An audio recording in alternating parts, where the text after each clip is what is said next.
Hi అండి. ఈరోజు కటోరా cutting చూసుకుందాం. వెస్ట్ లూజ్ని 4 పార్ట్స్గా డివైడ్ చేసుకొని బ్యాక్ డాట్ కోసం 1 ఇంచ్ ఎక్స్ట్రా పెట్టుకోవాలి. బ్యాక్ లెంత్ 15.5 ఉంటే 16.5 పెట్టుకున్నా. షోల్డర్ పార్ట్ వచ్చేసి 6 ఇంచెస్ పెట్టుకున్నాను. షోల్డర్కి 3 ఇంచెస్ మార్క్ చేసుకున్నా. ఆర్మ్ డౌన్ 6.5 తీసుకున్నాను. మన వెస్ట్ లూజ్కి 1 ఇంచ్ యాడ్ చేసుకోవాలి. చెస్ట్ లూజ్ దగ్గర సేమ్ అక్కడ ఆర్మ్ దగ్గర 1 ఇంచ్.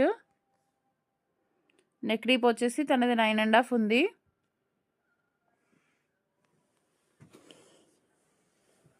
అక్కడ 1/2 ఇంచ్ తీసుకొని రౌండ్ డ్రా చేసుకోవాలి.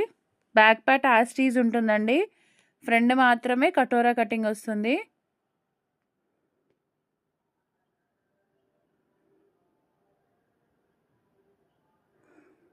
మనం బ్యాక్ కట్ చేసాం కదా, ఇప్పుడు సేమ్ అదే పెట్టి లైన్ డ్రా చేసుకోవాలి. బ్యాక్ పార్ట్ని డ్రా చేసాం కదా, ఇప్పుడు నెక్ పెట్టుకోవాలి. Neck deep 7.5. Same apex point mark చేసుకోవాలి. తనది 12.5 ఉంది. అక్కడ నుంచి కిందకి 3 ఇంచెస్. అక్కడ లైన్ డ్రా చేసుకొని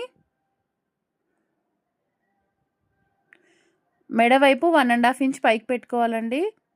చంక వైపు 1 ఇంచ్. ఇప్పుడు మనకి చంక వైపు నుంచి 5 ఇంచెస్ దగ్గర ఒక మార్క్ చేసుకోవాలి. నెక్ టాప్ నుంచి 4.5 దగ్గర ఒక మార్క్ ఇవ్వాలి. ఇక్కడ నుంచి కర్వ్ షేప్గా ఒక డ్రా చేసుకోవాలండి. ఇది ఒక్కటి మాత్రము డ్రా చేసుకుంటే ఇది సింగిల్ కటోరా అండి.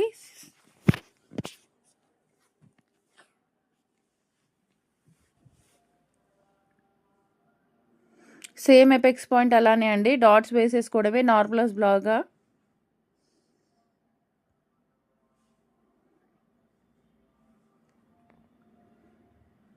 అక్కడ 2 ఇంచెస్ డిస్టెన్స్ ఉండాలి.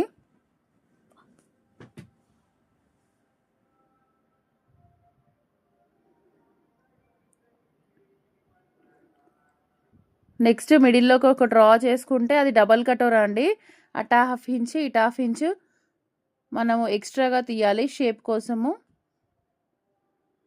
ఆ మధ్యలోకి అటు 1/2 ఇంచ్ ఇటు 1/2 ఇంచ్ తీసి కట్ చేసుకోవాలండి. అది డబల్ కటోరా కటింగ్ అండి. ఇదేమో సింగిల్ కటోరా. కటింగ్ చేసి చూపిస్తాను చూడండి.